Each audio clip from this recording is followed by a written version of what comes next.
For years, I believed that love could be measured by the intensity of the noise they made around my life. My two children, so different from each other, taught me that there's an abyssal difference between those who truly care and those who only pretend to care when they need something. This is the story of how I learned to distinguish between flowers and invoices, between presents and demands, between children who love and children who merely calculate. Sunday was always sacred in our house on Maple Street.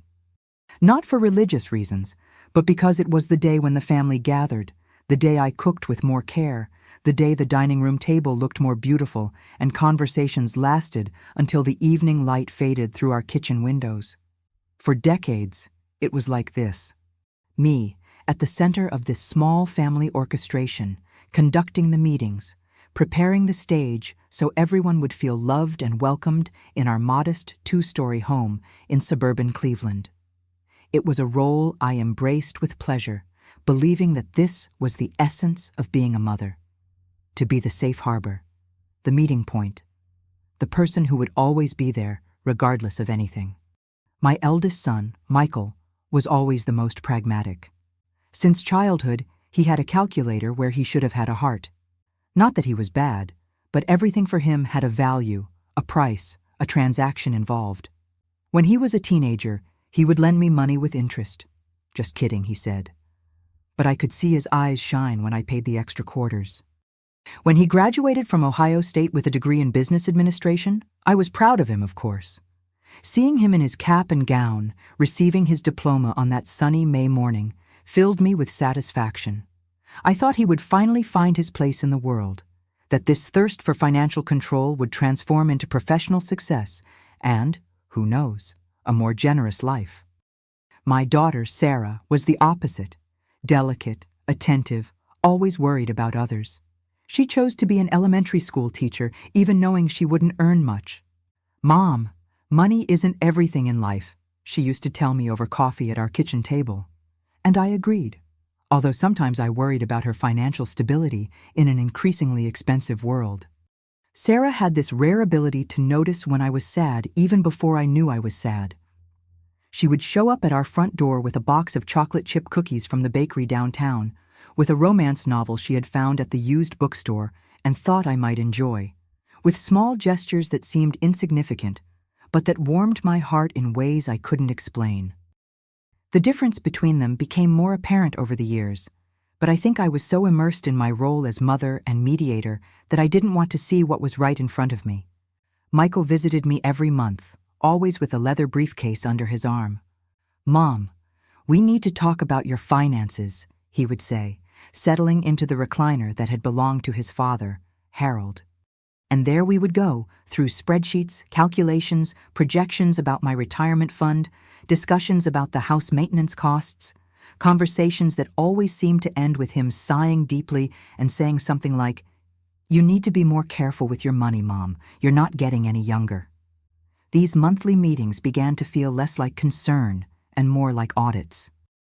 Michael would arrive at exactly 2:00, decline any offer of coffee or homemade pie, and immediately open his briefcase. He had charts showing my monthly expenses, graphs comparing my spending to what he considered reasonable for a woman my age, and always suggestions about how I could cut costs.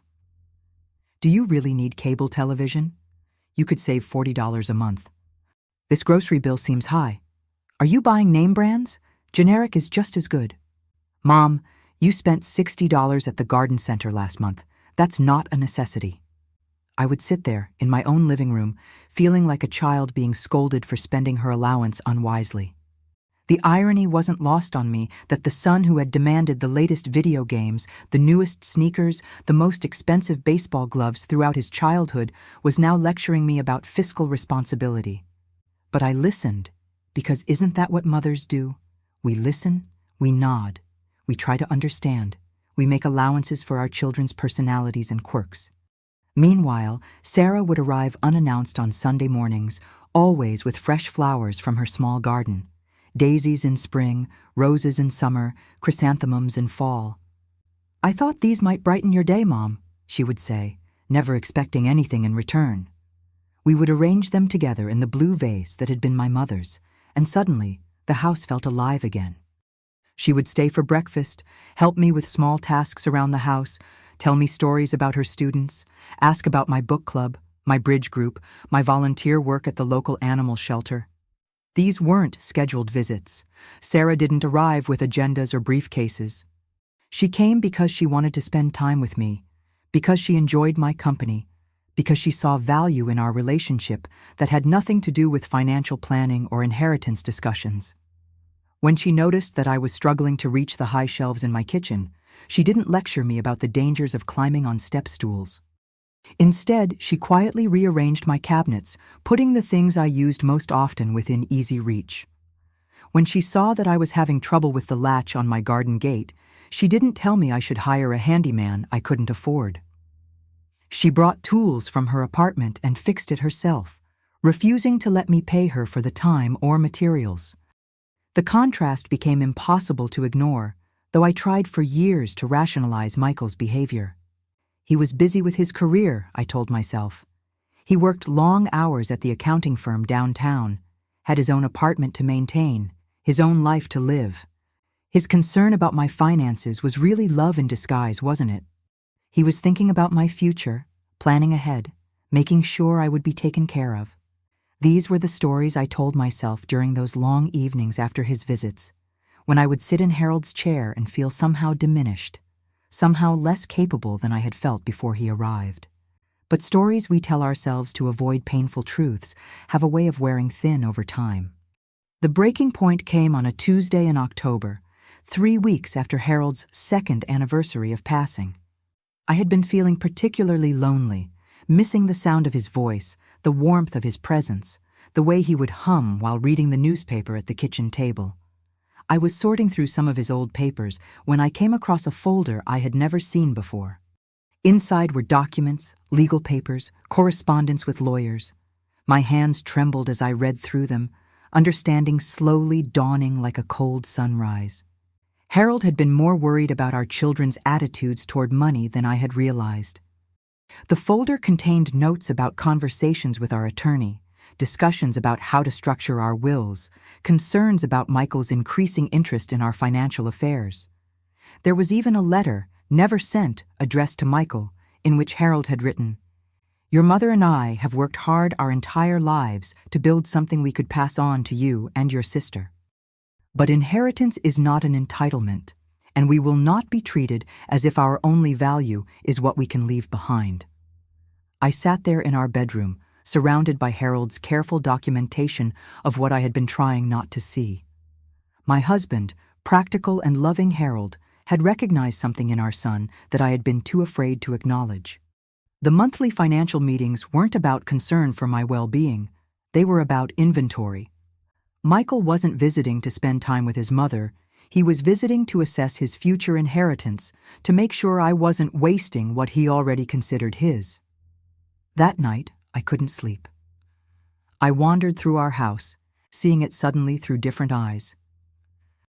The antique dining room set that had belonged to Harold's grandmother, the china cabinet filled with wedding gifts we had received 43 years ago, the oil painting of a meadow that we had bought during our honeymoon trip to Vermont. Were these things I loved, or were they assets on Michael's invisible spreadsheet? Was I living in my home, or was I merely the caretaker of his future property? The next morning, Sarah called. "Mom, I was thinking about you yesterday. How are you feeling?" No agenda, no schedule, just a daughter checking on her mother. I found myself crying into the phone, telling her about the folder, about the realization that had been building for months without my conscious awareness.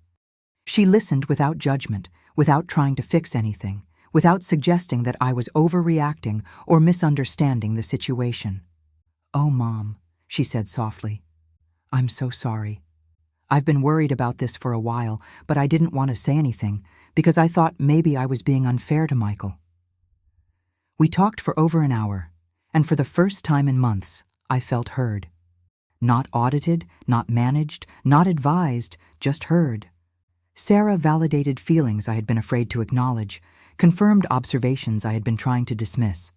The conversation with Sarah was the beginning of a shift in my perspective that would take months to fully develop. I began to pay closer attention to the differences between my children's approaches to our relationship. Michael's visits became more transparent to me. I noticed how his eyes would scan the room when he arrived, how he would make casual comments about the value of various items, how he would ask pointed questions about my health, not out of concern, but out of what seemed like investment planning. "Mom, you're 71 now. Have you thought about what would happen if you fell and couldn't live independently?" he asked during one of our November meetings. "This house is too big for you. You should consider downsizing, maybe moving into one of those senior living communities. You could sell this place, invest the money, and have a nice nest egg for your care." I looked at him carefully, this man who had once been my baby, and realized that in his mind, my life was already over. I was no longer a person with hopes and dreams and plans for the future. I was a problem to be solved, an asset to be managed, a responsibility to be minimized. The house that Harold and I had bought when Michael was 2 years old, the place where we had raised our children, celebrated birthdays, hosted holiday dinners, grieved losses, and built a life together. This wasn't my home anymore in his estimation. It was an inefficient use of resources. "I'm not ready to leave my home, Michael," I said quietly. "I'm still healthy, still capable of taking care of myself. I like my neighbors, my garden, my routines. This is where I feel closest to your father." He frowned, making a note in his ever-present notebook. "But Mom, you have to be realistic. At your age, changes can happen quickly. Wouldn't it be better to plan ahead, to make decisions while you're still able to make them clearly?" The implication was clear. My ability to make decisions clearly was already questionable. At 71, I was somehow mentally incompetent to manage my own life, despite the fact that I balanced my checkbook, maintained my house, drove safely, volunteered regularly, and lived independently without any assistance. But because I wasn't making the choices Michael thought I should make, my judgment was suspect. That same week, Sarah stopped by with a pot of homemade soup and a new book she thought I might enjoy. We sat at the kitchen table, the same table where Harold and I had eaten thousands of meals, where we had helped our children with homework, where we had made plans and shared dreams. Sarah didn't mention the house, didn't question my decisions, didn't suggest that I was too old or too fragile to live the life I was living. Instead, she told me about her students, about the little girl who had finally learned to read, about the boy who had been struggling with math but was starting to understand fractions. She asked about my book club, genuinely interested in what we were reading and what I thought about the characters. She noticed that I had rearranged the living room furniture and complimented how much better the flow felt. She saw me as a person, not a problem. She engaged with my life as it was, not as she thought it should be. The contrast was becoming undeniable, but acknowledging it fully meant admitting something painful about my son, about the child I had raised, about the choices I had made as a mother. It meant recognizing that love and manipulation could sometimes look very similar on the surface, that concern and control could wear the same mask, that not all care is caring.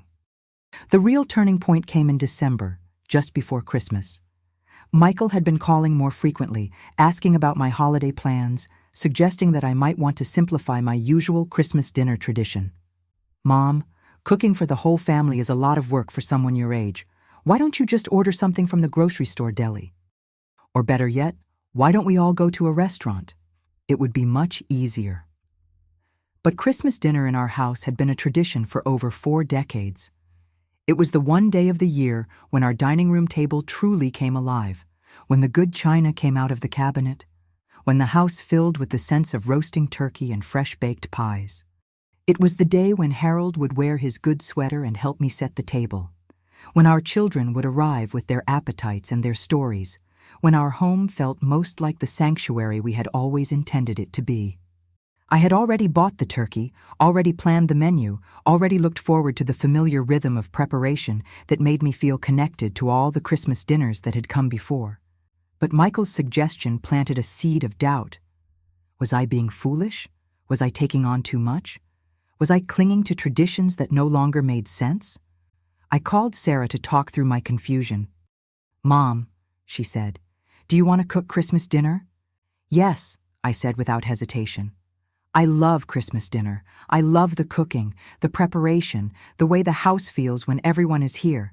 It's my favorite day of the year. "Then cook Christmas dinner," she said simply. "Michael is capable of eating whatever you prepare, and if he's not, he can bring his own food. But don't let anyone talk you out of something that brings you joy just because they think it's too much work. You're the one doing the work. You get to decide if it's worth it." Such simple wisdom, but it felt revolutionary. I get to decide if it's worth it. I get to choose what traditions to maintain and which ones to let go. I get to determine what brings me joy and what feels like a burden. At 71, I was still allowed to make my own decisions about my own life. Christmas dinner that year was beautiful. Sarah arrived early to help with the preparations, not because I needed help, but because she enjoyed the process of cooking together. We talked and laughed while we worked, sharing memories of past Christmas dinners, discussing the recipes that had been passed down through generations of women in our family. Michael arrived at the appointed time, briefcase left at home for once, and ate everything I had prepared without complaint or suggestion.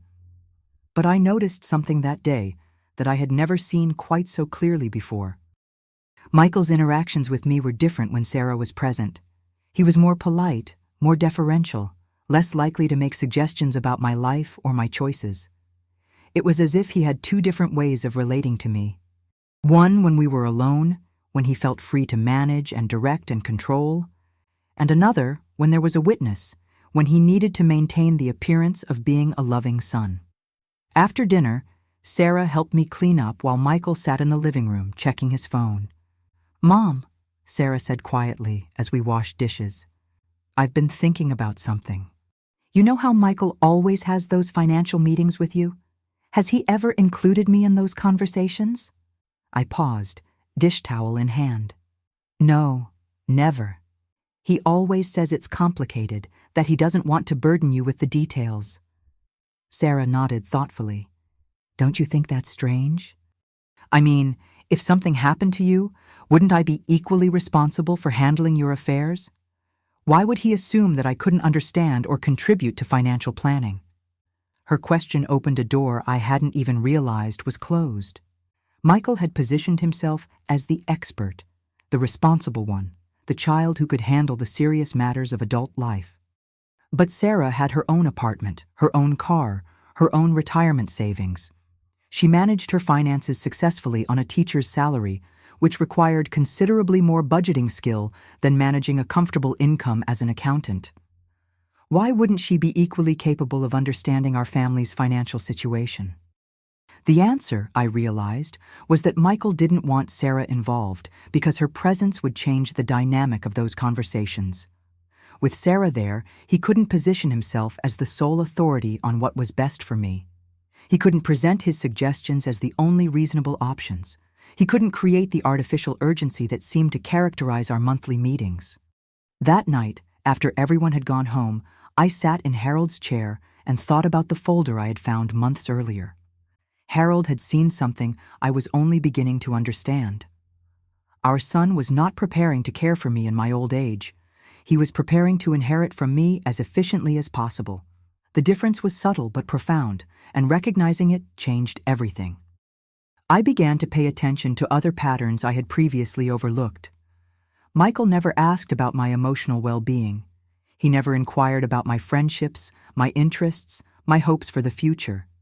He never asked if I was lonely or worried or excited about anything. His questions were always practical, always focused on my physical health and my financial situation. Was I eating well? Was I taking my medications? Was I being careful with my spending? Sarah, on the other hand, asked me how I felt about things. She wanted to know if I was happy, if I was lonely, if I was worried about anything. She asked about my book club discussions, my volunteer work, my garden plans for the spring. She treated me like a complex person with inner thoughts and feelings, not just a body that needed maintenance and a bank account that needed monitoring. The realization was both liberating and heartbreaking. Liberating because it meant I wasn't crazy or overly sensitive. The discomfort I felt during Michael's visits was legitimate. The sense of being diminished, of being treated as less than fully capable, was real. But it was heartbreaking because it meant acknowledging that one of my children saw me primarily as a resource to be managed rather than as a person to be loved.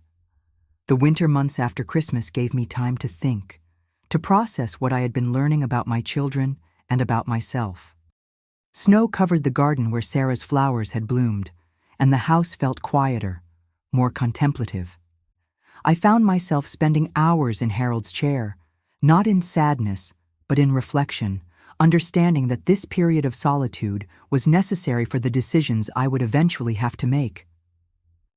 During one of those quiet February evenings, I was sorting through more of Harold's papers when I found something that changed everything. Hidden in the back of his desk drawer was a sealed envelope with my name written in his careful handwriting. Inside was a letter dated just 2 weeks before his death, a letter he had never had the chance to give me. "My dearest Eleanor," it began, "if you're reading this, then I'm gone, and you're probably trying to make sense of all these papers and plans. I want you to know that everything we built together, everything we saved and planned for, was meant to give you freedom, not burden you with obligations to children who see you as a bank account rather than as their mother." The letter went on to detail Harold's observations about Michael's increasing interest in our finances, his concern about the way our son had begun to treat me during those monthly meetings, his worry that I was too kind, too accommodating, too willing to excuse behavior that had become manipulative and controlling. Harold had seen what I had been afraid to acknowledge, and he had made plans to protect me from it. "The house is yours, Eleanor. The savings are yours. The investments are yours. You owe no one an explanation for how you choose to spend your money or live your life. Michael seems to believe he has some claim on our assets, but the only claim he has is the one you choose to give him. Don't let anyone, not even our son, convince you that you're too old or too confused to make your own decisions.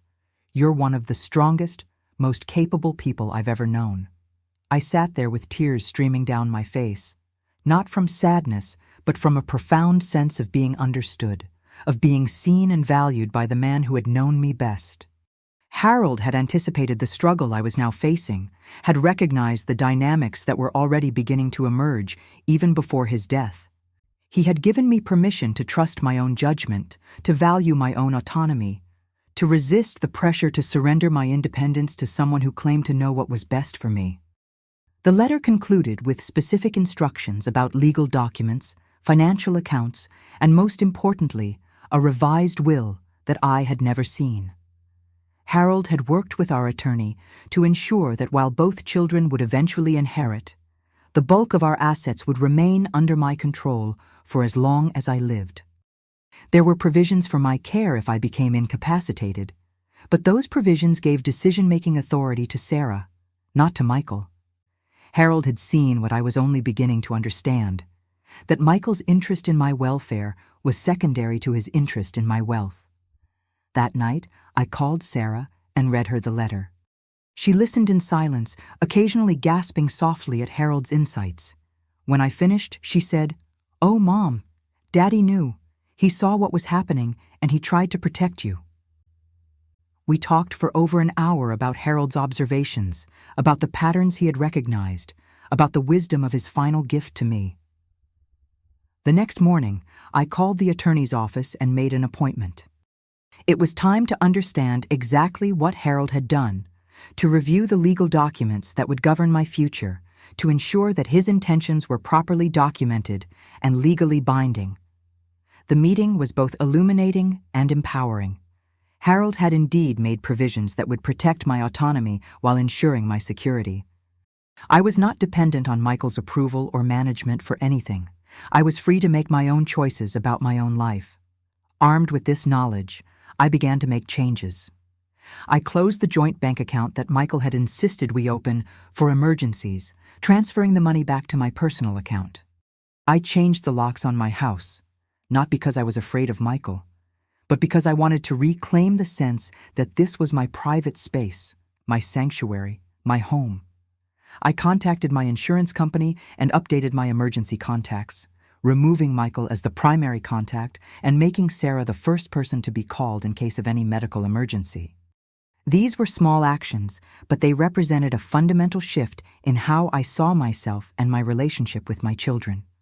I was not a burden to be managed or an asset to be protected. I was a person with rights, with preferences, with the capacity to make decisions about my own life.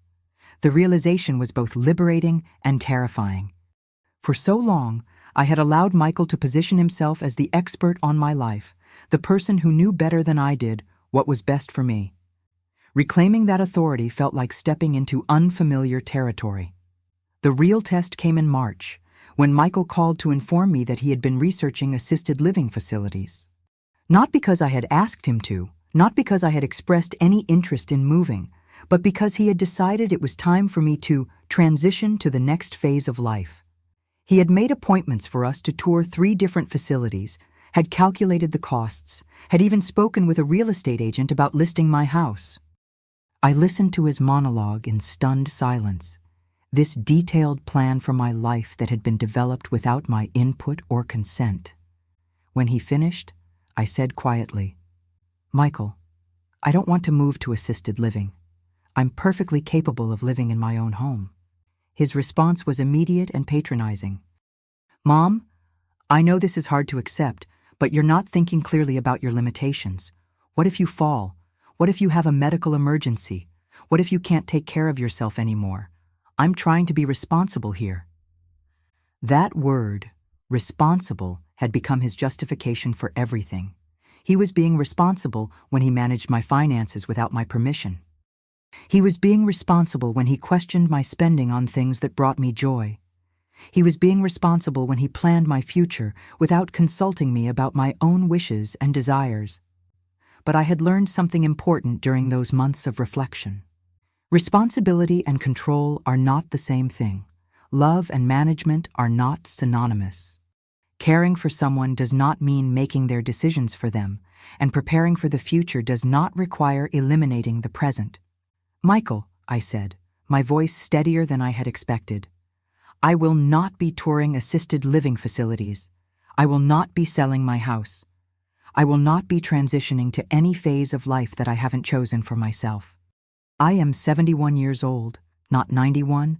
I am healthy, independent, and capable of making my own decisions about my own life." The silence that followed was long and uncomfortable. When he finally spoke, his voice had an edge I had never heard before. "Mom, I'm trying to help you. I'm trying to make sure you're taken care of. But if you're going to be stubborn about this, I can't be responsible for what happens." And there it was, the threat that had been implicit in all our conversations made explicit. If I didn't comply with his plans, if I didn't submit to his management of my life, he would withdraw his support.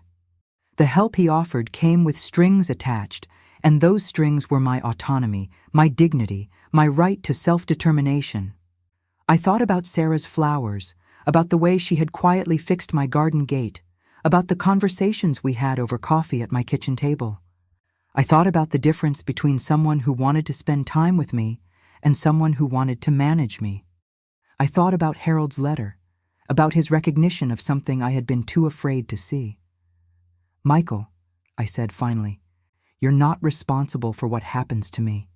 I am.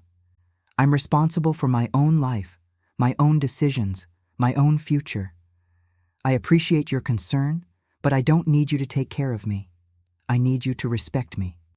That conversation marked the end of our monthly financial meetings. Michael still called occasionally, but the calls were shorter, more formal, less frequent. He had lost interest in a mother who wouldn't be managed, who wouldn't be controlled, who insisted on making her own decisions about her own life. The change was both painful and liberating. Painful because it meant acknowledging that my relationship with my son had been based more on his need for control than on genuine love and care. Liberating because it freed me from the constant anxiety of those monthly audits, from the feeling that I was somehow failing at the basic task of living my own life. Meanwhile, Sarah's visits continued unchanged. She still brought flowers, still helped with small tasks around the house, still treated me like a person whose thoughts and feelings mattered. She had noticed the changes I was making, the increased confidence in my voice, the way I had begun to make decisions without seeking approval or permission from anyone. She supported these changes without fanfare, without making a big deal of my newfound assertiveness. She simply accepted this version of me as she had accepted all the previous versions. Spring brought new challenges and new opportunities. I decided to take a class at the local community college, something I had always wanted to do, but had never made time for. I enrolled in a course on art history, spending Tuesday evenings in a classroom full of people of all ages who shared my curiosity about the world. Michael's reaction when I told him was predictable. "Mom, don't you think you should be taking classes about things that are more practical? Like computer skills or financial planning?" Workgate. But I was no longer interested in Michael's opinions about how I should spend my time or my money. I was 71 years old, and I wanted to learn about Renaissance painting and ancient sculpture and the ways that art had been used throughout history to express human hopes and fears and dreams. I wanted to stretch my mind, to engage with ideas that had nothing to do with grocery budgets or medical appointments or the practical concerns of daily life. The class was wonderful. I found myself looking forward to Tuesday evenings, to the discussions with classmates, to the way our professor would illuminate connections between artistic movements and historical events. I began to see myself not just as someone's mother or someone's widow, but as a person with intellectual curiosity, with opinions about beauty and meaning, with the capacity to learn and grow and change. Sarah was delighted by my enrollment in the class.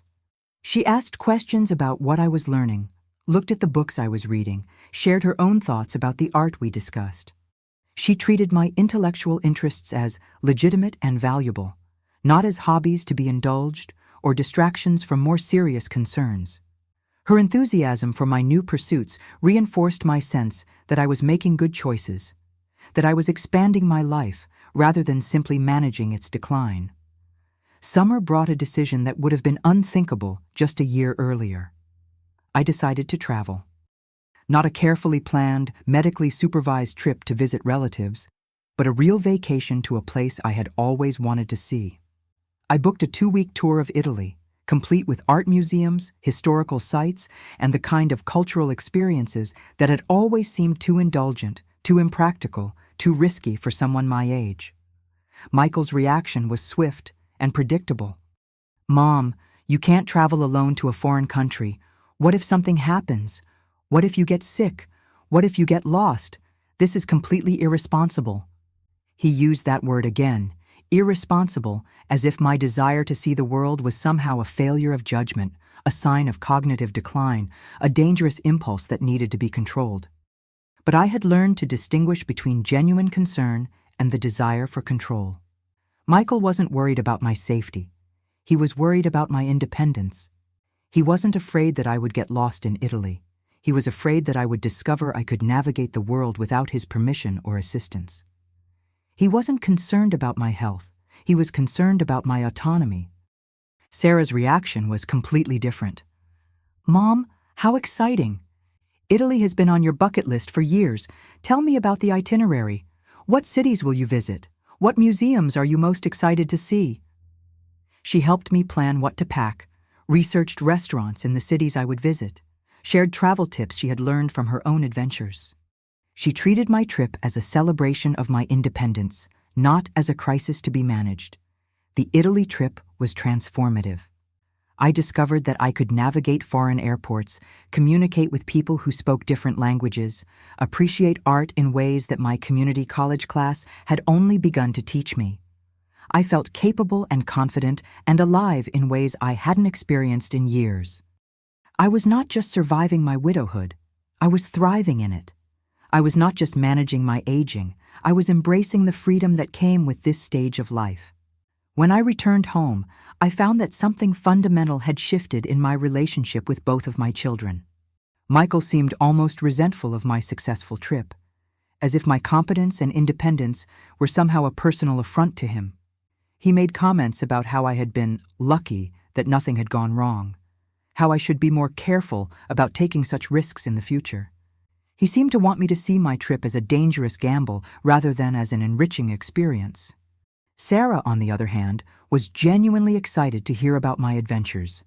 She looked at my photographs, listened to my stories, asked detailed questions about the places I had visited and the people I had met.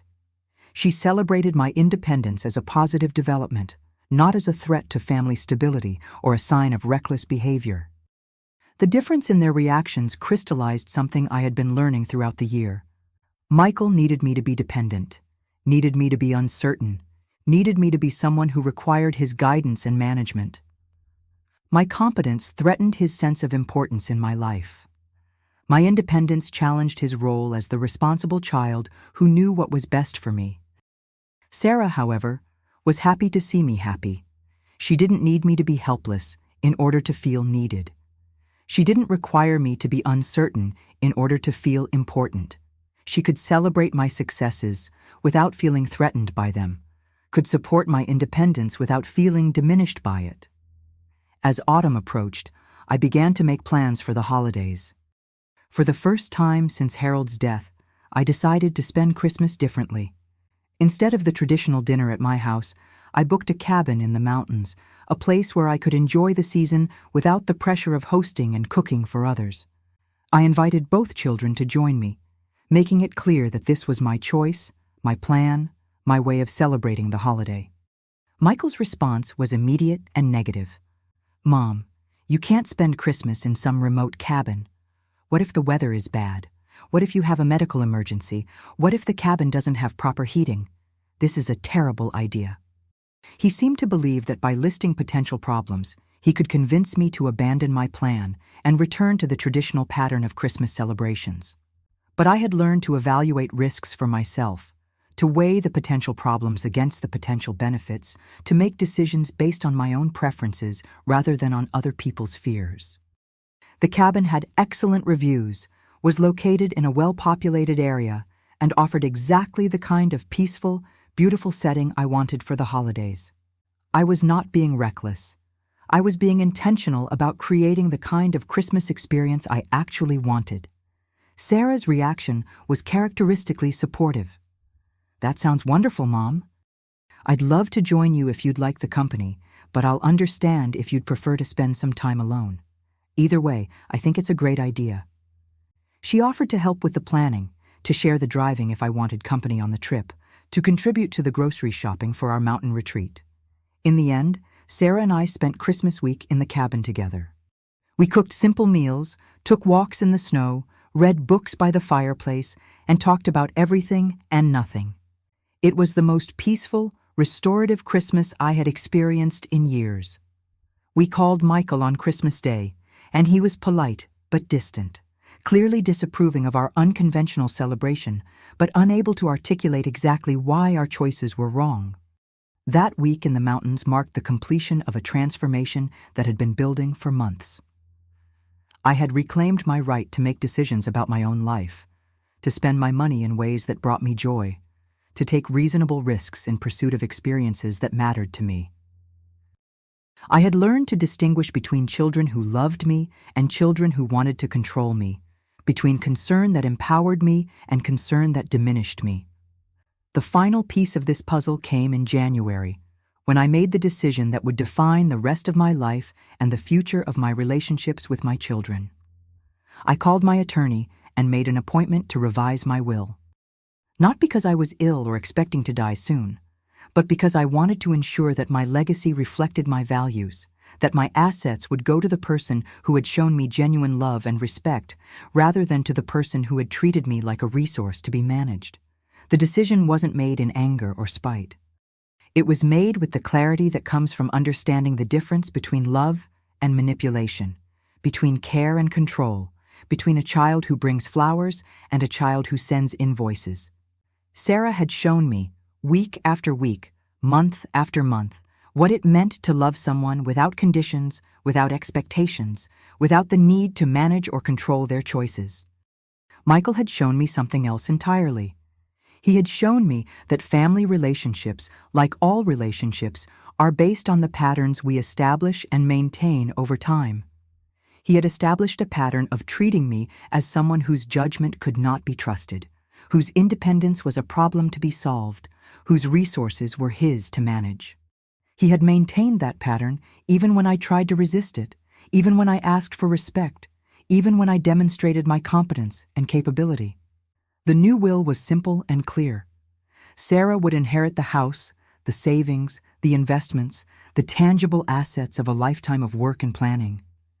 Michael would receive a small bequest, enough to know that he had not been forgotten, but not enough to reward the patterns of behavior that had characterized our relationship in recent years. The will included a letter explaining my decision, not to justify it, but to make my reasoning clear. "I have left the bulk of my estate to Sarah," the letter read, "not because I loved her more, but because she loved me better. Love is not about managing or controlling or planning someone's life for them. Love is about respect, about flowers on Sunday mornings, about supporting someone's choices even when you don't understand them. Love is about seeing someone as a complete person, not as a problem to be solved or an asset to be protected." I knew that this decision would cause pain, would create family conflict, would forever change the dynamics between my children. But I also knew that it was the right decision, the decision that honored the truth of how I had been treated by each of them, the decision that reflected my values and my understanding of what love actually means. The months that followed were both difficult and liberating. When Michael learned about the will, he was angry, hurt, and accusatory. He accused me of being manipulated by Sarah, of not thinking clearly, of making decisions based on emotion rather than fairness. He couldn't understand that his behavior had consequences, that the way he had treated me had influenced my decisions about the future. Sarah's reaction was different. She was surprised, touched, and concerned about the impact on her relationship with her brother. She didn't want to inherit at Michael's expense, didn't want to be the cause of family conflict, didn't want my generosity to create problems for future generations. But she also understood why I had made the decision I had made, recognized the patterns that had led to this moment, accepted my right to distribute my assets according to my own values and experiences. As I write this, I am 73 years old. I am healthy, independent, and living exactly the life I want to live. I take art classes, travel to places I've always wanted to see, spend my money on experiences that bring me joy. I have a daughter who visits regularly, not because she has to, but because she wants to, not because she's checking on me, but because she enjoys my company. I have a son who calls occasionally, usually when he needs something, but who has largely withdrawn from my life since learning that I will not be the kind of mother he wanted me to be. The difference between them has never been clearer. One brought flowers every Sunday, small gestures of love that asked for nothing in return. The other sent invoices, emotional and financial bills for services I had never requested. One saw me as a person worthy of respect and autonomy. The other saw me as a resource to be managed and eventually inherited. I left everything to the one who brought peace, who brought joy, who brought the kind of love that enhances life rather than controlling it. I left everything to the child who understood that the greatest gift you can give someone is the freedom to be themselves, to make their own choices, to live their own life on their own terms. And to anyone who might be facing similar decisions, who might be struggling to understand the difference between love and control, between care and manipulation, I want you to know that you have the right to make choices about your own life, your own money, your own future. You have the right to reward the people who treat you with genuine respect and to hold accountable those who do not. You have the right to distinguish between children who love you and children who simply expect to inherit from you. The flowers mattered more than the invoices. The peace mattered more than the planning. The love mattered more than the management. And in the end, that's what my will reflected. Not favoritism, but recognition of the truth about how I had been loved, how I had been treated, how I had been valued by each of my children. Sometimes the most loving thing you can do is to let the consequences of someone's choices catch up with them. Sometimes the most generous thing you can do is to reward genuine love and refuse to reward manipulation. Sometimes the most important decision you can make is to trust your own judgment about who deserves your legacy and who has earned the right to inherit not just your money, but your respect, your gratitude, and your final blessing. The flowers won. And that's exactly as it should be.